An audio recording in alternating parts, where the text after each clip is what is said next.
Bonjour, je suis Madame Kurasiak, je suis la proviseure du lycée Loritz. Je suis très contente de vous retrouver. Nous avons reçu vos enfants qui sont en classe de 3e pendant toute la semaine et je vais vous montrer ce qu'on leur a expliqué. Donc nous leur avons présenté le lycée.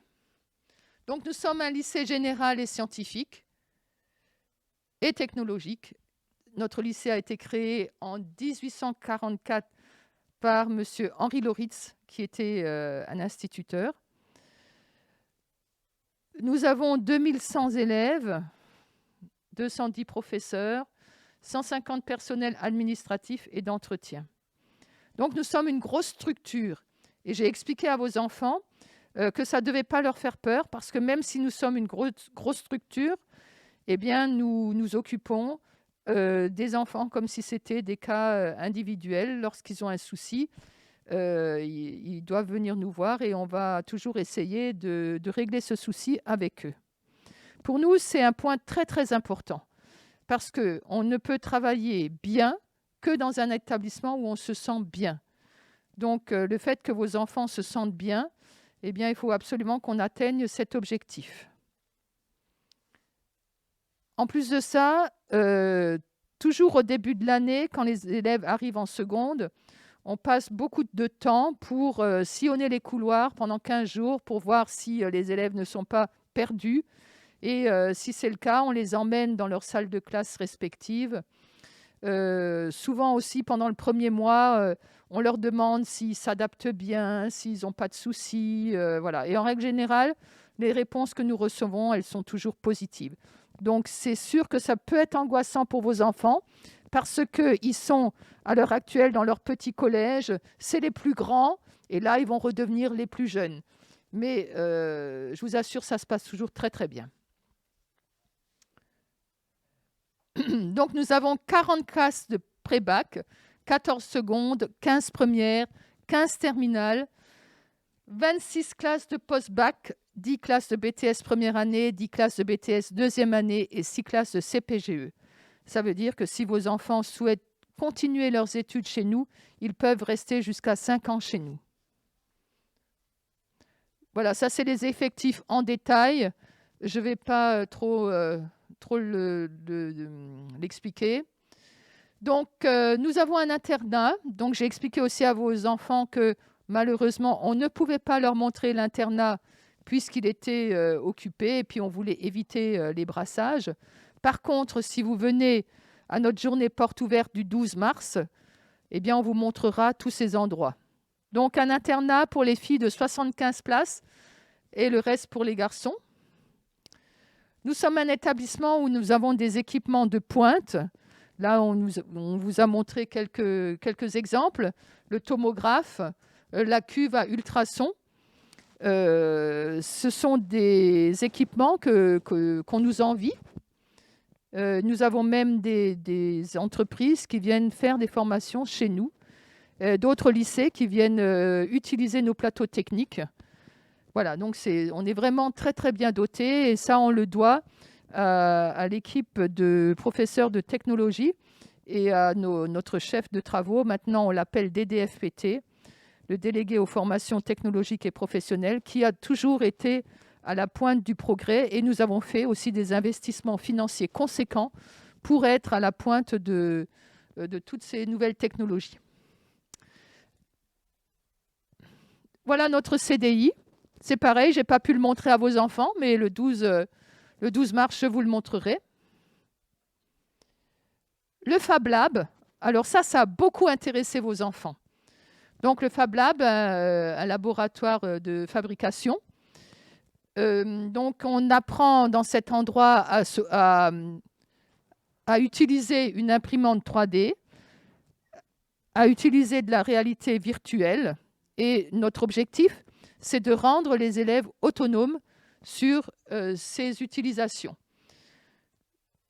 On vous le montrera aussi quand vous viendrez. Nous sommes un établissement où nous faisons bien réussir les élèves. Je vous ai mis là les taux de réussite au baccalauréat. Donc, vous voyez, sur la filière générale, l'année dernière, nous avions 99,6% de réussite. C'est un élève qui a raté le bac, et encore, il l'a fait exprès. Mais on est bien conscient qu'on ne peut pas tirer des conclusions sur ces 2 dernières années, puisqu'on était fortement perturbé en raison de la situation sanitaire. Mais par contre, les années précédentes sont tout à fait significatives, puisque on tournait autour de 95% de réussite. Nous avons dans notre établissement 2 filières technologiques, les STD2A, c'est les arts appliqués. Vous voyez, il y a toujours 100% de réussite. Et nous avons aussi une filière STI2D, sciences et techniques de l'industrie et du développement durable. Et là, bon an, mal an, on est toujours au-dessus de 90% en moyenne de réussite. Alors, je leur ai expliqué à quelle sauce ils allaient être mangés en seconde générale et technologique. Voici tous les enseignements du tronc commun en seconde. Donc en seconde, ils ont 4 heures de français.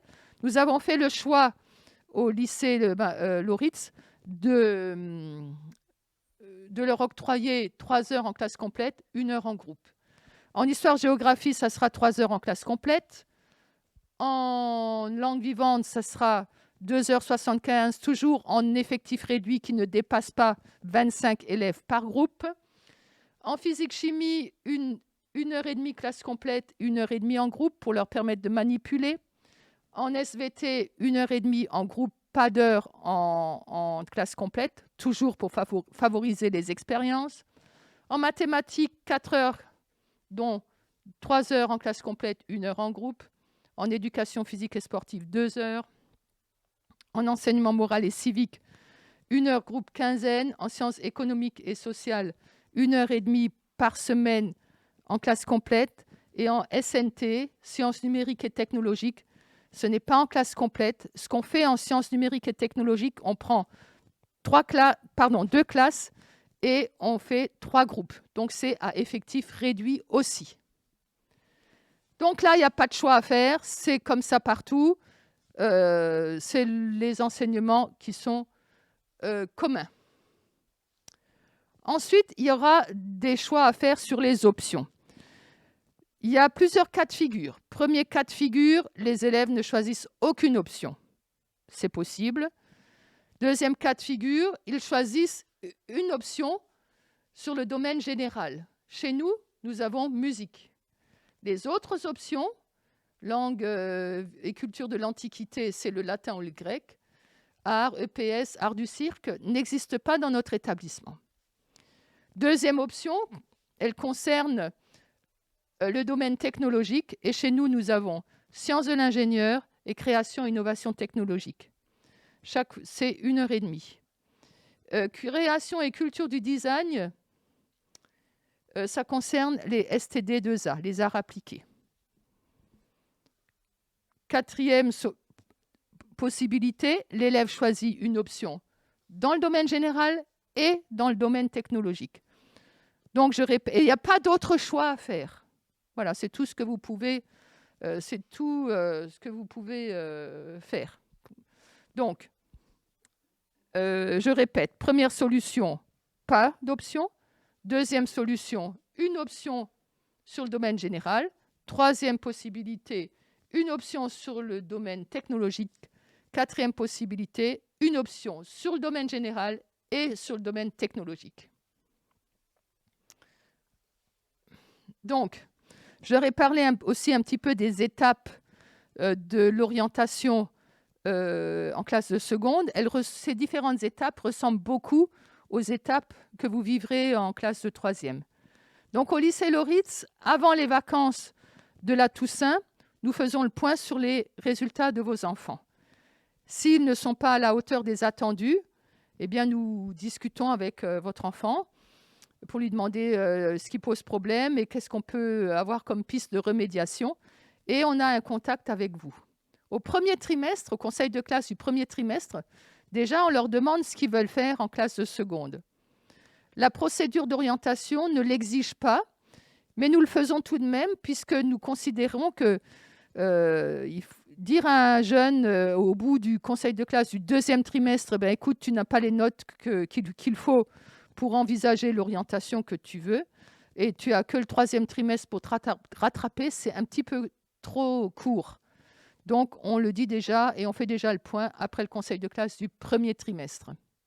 Et on voit votre enfant et on lui donne des conseils s'il le faut, le cas échéant. Voilà, ça c'est un rappel des différents moments de l'orientation. On a aussi abordé la classe de première.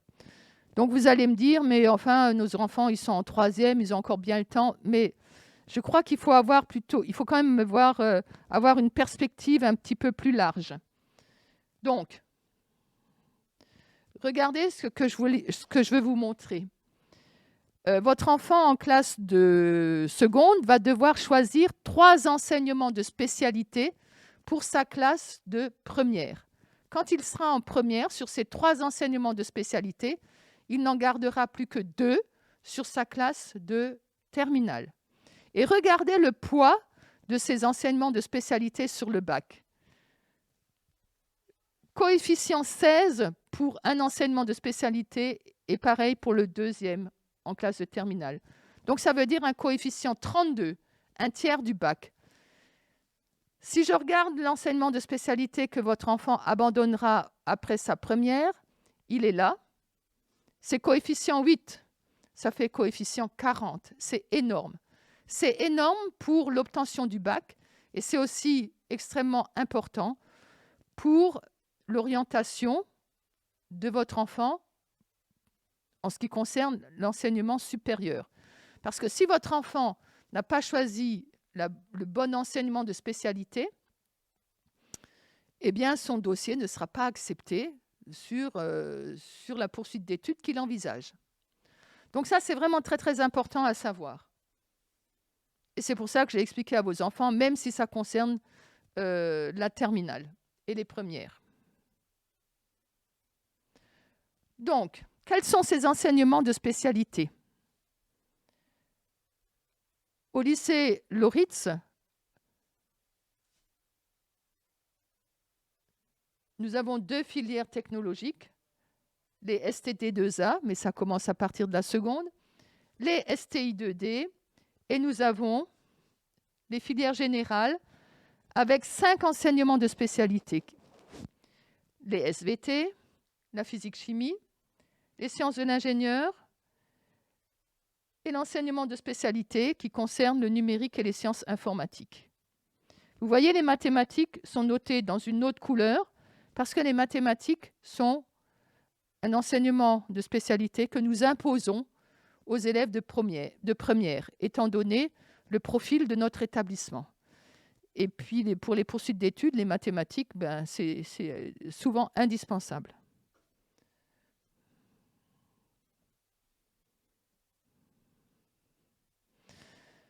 Il existe 12 enseignements de spécialité. Vous ne trouverez jamais, dans aucun lycée, vous trouverez les 12 enseignements de spécialité.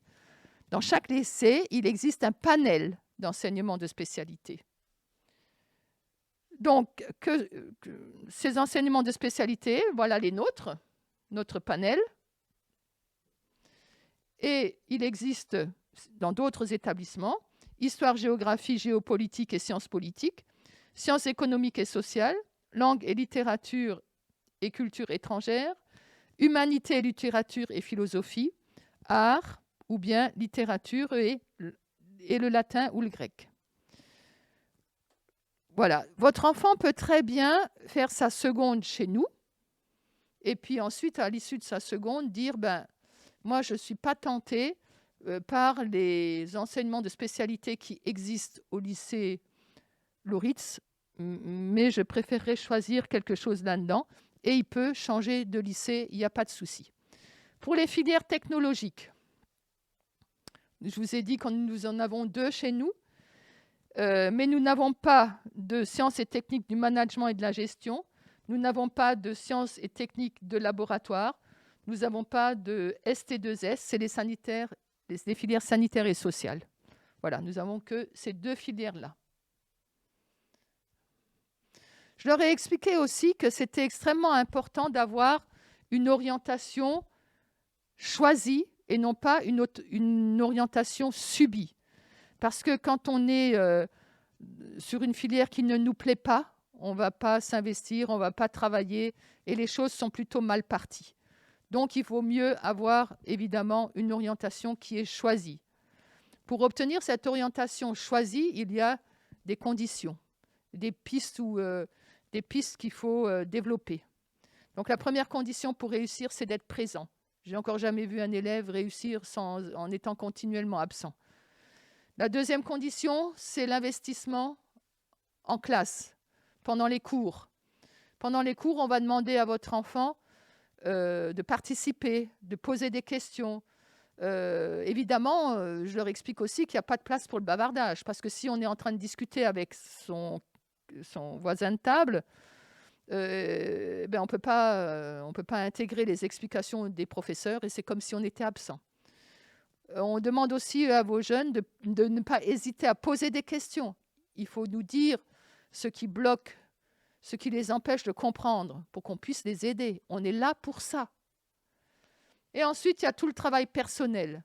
Alors, je leur ai expliqué que pour venir en classe de seconde, générale et technologique, il faut consentir à avoir un travail personnel chez soi d'environ 1h30 tous les soirs. Si cet investissement est trop important et si votre enfant n'est pas prêt à le donner, il vaut mieux qu'il aille sur une autre filière, par exemple une filière professionnelle où il y a moins de travail personnel à faire le soir. J'aurais expliqué que c'était comme un sportif. Un sportif, s'il veut des résultats, il faut qu'il s'entraîne.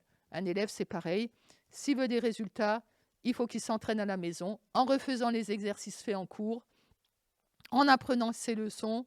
Voilà. Et alors là, il y a un piège parce que les élèves qui sont en troisième et qui ont des facilités, en travaillant un petit peu, ils peuvent s'en sortir avec des bonnes notes. Mais si on reste sur ce schéma-là, en classe de seconde, ça ne marchera pas. Je leur ai expliqué que ça ne peut pas fonctionner comme ça. Ça, c'est sûr que les résultats ne seront pas à la hauteur des attendus. Je leur ai expliqué aussi que tous les élèves de seconde, je les voyais au début de l'année, le premier jour de la rentrée, et que je leur réexplique dans le détail toutes ces conditions pour réussir. Je vous rappelle nos dates des journées portes ouvertes, le 12 mars de 9h à 16h30.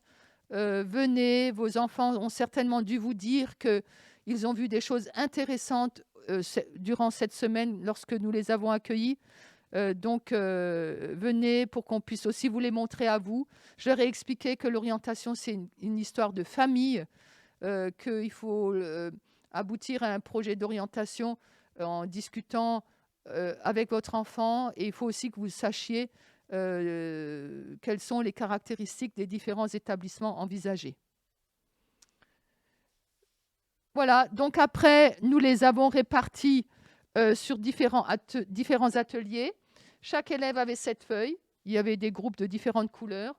Et donc, il y a eu des rotations sur différents ateliers que nous allons vous présenter aussi maintenant. Merci Madame le Proviseur pour cette première partie de la présentation. Je suis Lionel Pierrot, enseignant au lycée Loritz et j'ai en charge entre autres les classes de seconde avec l'option SI-CIT. C'est justement cette option que je voudrais vous présenter avec dans quelques minutes Didier Keck, directeur délégué aux formations professionnelles et techniques. Donc j'ai préparé quelques diapos pour vous présenter donc cette option. Le premier point, cette option s'appelle SI-CIT, ce qui signifie sciences de l'ingénieur et création, innovation technologique. Cette option, c'est SI-CIT qu'il faut cocher sur le document de vœux et le document d'inscription. Le premier point, cette option ne constitue qu'une seule option, soit sciences de l'ingénieur, soit création, innovation technologique, mais pour vos enfants, quand ils seront accueillis au lycée Loritz, l'ensemble SI-CIT ne constitue donc qu'une seule option. Ça correspondra dans son emploi du temps à des séances de 2 heures avec une organisation en 3 périodes dans l'année, une période par trimestre. Ce qui nous permettra de proposer à votre enfant 3 domaines d'études distincts avec 3 enseignants différents. Et donc, c'est ce que je vais vous présenter dans les minutes qui viennent. Donc, les 3 périodes dans l'année qui vont constituer une rotation sur les 3 trimestres, avec 3 domaines qui sont création design, avec 8 séances de 2 heures, premier trimestre. Ensuite, je vous présenterai domotique, avec là aussi 8 séances de 2 heures au deuxième trimestre. Et puis au troisième trimestre, la période 3, une activité que nous avons appelée technique avancée. Première période dans l'année, le projet création design, avec donc 2 projets. Le premier concerne un pendentif en métal moulé. La demande de l'enseignant, c'est imaginer, concevoir et fabriquer un bijou. Ce projet, il a pu être mené grâce à un partenariat avec notre section BTS Fonderie Fine. Ce qu'on propose à votre enfant, c'est d'être impliqué dans une démarche de création avec comme objectif d'aboutir à un produit fini, un bijou. Chaque élève repartira avec le bijou qu'il a imaginé et fabriqué. Avec les étapes inhérentes à un projet de création, c'est-à-dire une phase de créativité, des recherches formelles, des recherches de la forme du bijou, des croquis en s'inspirant de l'existant, une modélisation 3D avec l'ordinateur, prototypage avec de l'impression 3D et prise en compte forcément des contraintes liées au cahier des charges. Dans le cadre de la modélisation, voilà quelques exemples de résultats réalisés. Une copie d'écran du logiciel qu'on utilise, logiciel professionnel. Les élèves peuvent faire par exemple ici des rendus réalistes, réaliser une image virtuelle à partir d'une photo réelle pour visualiser le bijou imaginé avant même qu'il existe. Dans les étapes que je résume très rapidement ici, on va passer donc par l'utilisation des imprimantes 3D pour créer un modèle qui nous permettront ensuite de fabriquer un moule dans lequel sera fondu le métal en fusion. Puis voilà quelques exemples de réalisation de nos élèves de seconde. Voilà pour le premier projet autour du design. Il y a un deuxième projet autour du design concernant un objet la demande est la suivante. Imaginer, concevoir et fabriquer un support de tablette multimédia ou de smartphone. Une mise en situation où on voit que lorsqu'on utilise une tablette en consultant un site de recettes, on a besoin de ses 2 mains pour peser, préparer la recette. Donc la demande, c'est où pose-t-on la tablette, comment peut-on la poser. Les contraintes du cahier des charges, objet en bois, pour pouvoir être découpé avec la découpe laser. Donc la démarche est la même que pour le projet numéro 1. Une phase de créativité, de recherche de forme. On peut s'inspirer de l'existant, on peut trouver des sources d'inspiration. Ici, on va passer par une maquette en carton pour visualiser la 3e dimension. Puis, on va, d'une façon plus rigoureuse, modéliser sur l'ordinateur. Ici, on a une maquette numérique pour fabriquer les pièces, pour concevoir les pièces. Ces pièces conçues vont permettre ensuite de piloter la machine de découpe laser. Là aussi, on peut faire des rendus réalistes, donc des images virtuelles, à partir d'un objet qui n'existe pas encore. Et puis voilà l'aboutissement du projet avec l'utilisation des moyens matériels du lycée pour obtenir une réalisation concrète. Voilà, je vous ai présenté pour l'instant la première période autour de ce projet création design. Les élèves ensuite, au 2e trimestre, vont passer à la période 2 avec un 2e projet, 2e période autour de la domotique. Dans le cadre de la domotique, on s'oriente cette fois-ci beaucoup plus sur des activités liées à l'informatique, à la programmation. Par exemple, on va commander à distance grâce au téléphone de l'élève, des systèmes de domotique, un portail, une barrière de parking, un monte-charge, un volet roulant, ces systèmes réels étant représentés par des systèmes sous forme de maquettes. Pour pouvoir piloter à distance ces éléments de domotique, on va passer par une phase de description avec, comme vous le voyez, une description graphique sur le fonctionnement du système et puis une programmation dans différents langages. Donc on va se rendre compte que la programmation, la structure rigoureuse de la commande permet ensuite d'obtenir un résultat concret sur des maquettes. Donc les élèves, dans le cadre de cette activité, vont mettre en œuvre du matériel. Bon, ils connaissent parfois certaines fois déjà les modules Arduino. Ils vont utiliser du matériel type Raspberry. En tout cas, découvrir les automates, les unités centrales, commander des moteurs, déterminer les différents types de capteurs, afficher des informations donc avec des afficheurs, utiliser des caméras, l'environnement matériel lié à cette activité autour de la domotique. Voilà, pour résumer, l'élève va apprendre ce qu'est un objet connecté, quels sont les enjeux, le marché, l'influence sur notre quotidien de cette technologie innovante. On va percevoir également le concept d'interface entre l'homme et la machine. Voilà, je vous ai donc présenté, première période, une activité autour du design, deuxième période, une activité autour de la domotique, de la programmation, et enfin, troisième période, ce qui correspond au troisième trimestre, sur une activité que nous avons appelée technique avancée, où là, l'objectif, c'est de découvrir des technologies innovantes. Dans ces technologies innovantes, il ne s'agit pas d'un inventaire à l'après-vert, mais on va leur proposer par exemple de travailler sur la réalité virtuelle. Donc on a un système où les élèves vont endosser un casque de réalité virtuelle et s'impliquer dans l'utilisation de la réalité virtuelle, pas uniquement pour jouer. En technique avancée, on va également travailler sur le contrôle non destructif. Alors, ce contrôle non destructif, il s'agit de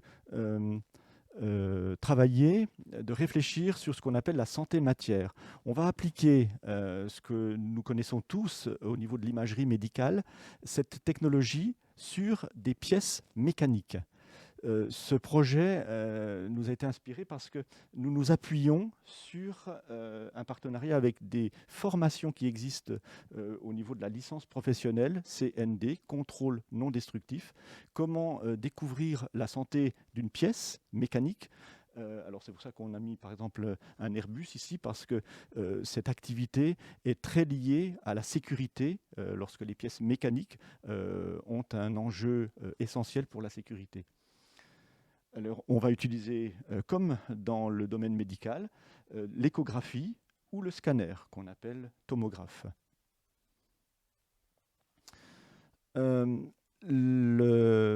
L'activité suivante dans technique avancée vise à travailler avec vos enfants sur la fibre optique. Voilà, qu'est-ce que c'est que le très haut débit? Comment peut-on raccorder un immeuble à la fibre optique? Qu'est-ce que c'est que la soudure réalisée sur la fibre optique et tester la qualité d'une liaison fibre optique avec les techniques d'aujourd'hui qu'on appelle la photométrie. Là aussi, cette activité s'appuie sur l'expérience et le matériel de formation qui sont proposés au lycée Loritz, formation pour adultes. Donc, l'objectif est bien là de s'appuyer sur le savoir-faire, sur les équipements, souvent professionnels, du lycée, pour mettre à disposition des élèves, dès la classe de seconde, du matériel innovant pour susciter la curiosité et l'intérêt pour les formations scientifiques et technologiques. Il est bien évidemment certain que les activités que nous proposons aux élèves de seconde sont des activités qui restent à leur portée, élèves de seconde, et on ne souhaite pas griller les étapes quand je fais référence à des formations telles que la licence professionnelle, qui est une formation Bac+3. Et puis, le dernier thème qu'on peut aborder dans technique avancée, le drone. Alors, les questions qu'on pose, hein, comment fait-il pour se déplacer, pour se diriger, qu'est-ce qui permet au drone? On a ici des croquis qui représentent les forces en action pour que le drone puisse voler. On va utiliser des accéléromètres du smartphone pour comprendre le comportement du drone. Cette activité me permet de préciser que en technique avancée, l'objectif est également de faire le lien entre la théorie, entre autres les sciences physiques, et les réalisations technologiques. Nous avons également, dans le cadre de l'innovation technologique, une activité et un matériel autour du robot Alphai, issu d'un projet du CNRS, qui nous permet d'introduire la notion d'intelligence artificielle avec l'utilisation de ce robot pour programmer des trajectoires, pour faire le suivi des déplacements, pour voir comment le robot réussit à apprendre des collisions qu'il peut avoir avec d'autres éléments. Donc là, autour de l'intelligence artificielle.